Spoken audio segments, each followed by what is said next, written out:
Cette semaine, votre rubrique Portrait d'empreinte s'arrête sur un animal en voie de disparition, le loup à crinière. Bonjour, donc aujourd'hui je vais vous parler des loups à crinière. C'est une espèce très rare qui vit en Amérique du Sud. Donc elle a la particularité de ressembler à un renard sur grandes pattes et d'avoir plus le comportement d'un renard que d'un loup. Donc en fait elle a un comportement solitaire. C'est-à-dire que le couple vit sur le même territoire mais ne se retrouve que pour la période d'accouplement. L'accouplement dure à peu près pendant 2-3 jours. La gestation est de 65 jours et la femelle peut mettre au bain entre 2 et 5 petits.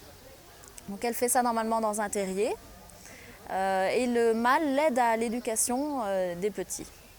Donc il faut savoir que ce loup n'est pas strictement carnivore. Il aime manger beaucoup de baies, de petits fruits. Donc nous leur fournissons 2 repas par jour. Le matin, ils peuvent avoir ou du poussin, ou des rats, ou du poulet. Et le soir, on va leur fournir du poulet, mais toujours accompagné de fruits, comme du raisin, de la banane, de la poire, éventuellement des petites baies, de la myrtille, de la groseille, de la mûre, de la framboise. Ça dépend des saisons. Donc ces loups vivent dans les pampas donc du sud de l'Amérique, d'où leurs très hautes pattes et leurs grandes oreilles, de façon à pouvoir repérer leur proie, puisque ce sont d'excellents chasseurs, et notamment de petits rongeurs. Il faut savoir que c'est une espèce en voie de disparition. Il y a un programme européen d'élevage pour ces animaux. Donc le mâle que nous avons vient du zoo de la Flèche, et la femelle vient d'un parc très connu qui est le zoo de Jersey. Elle est également très importante au niveau génétique pour ce programme. Lui également, puisqu'il a 6 ans et elle 2 ans, et que l'un comme l'autre n'ont jamais eu de petits. Donc on espère bien avoir prochainement une naissance, puisqu'ils se sont déjà accouplés une fois. Ça n'a pas marché parce qu'elle était trop jeune, elle n'était pas encore prête. Mais à leur comportement, on a très bon espoir que ça puisse marcher. Donc c'est des animaux qui ont besoin de se cacher, donc il leur faut beaucoup d'intimité. D'où le fait qu'il y ait 2 petites cabanes dans l'enclos, beaucoup de végétation que l'on va compléter, il va y en avoir encore plus.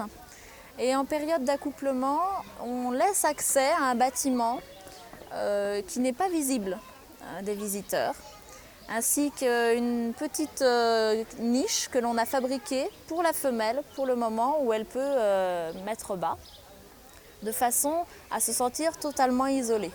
C'est la clé du succès de la reproduction des loups à crinière. Donc ce sont des animaux qui sont relativement rares en parc zoologique, puisque très rares, et très difficiles à maintenir en captivité. Ce sont des animaux très sensibles, ils sont très fragiles et très peureux. Donc ils ont très rapidement des problèmes digestifs. Donc il faut vraiment être très attentif à leur bien-être quotidien et au fait qu'ils peuvent se cacher. Dans certains parcs, ils n'ont pas suffisamment d'endroits où se cacher et on constate très rapidement des problèmes psychologiques et physiques chez ces animaux. Donc il faut être très attentif à leur bien-être et leur apporter tout ce dont ils ont besoin. Leurs soins spécifiques, donc déjà c'est une alimentation équilibrée par rapport à ce qu'ils ont besoin.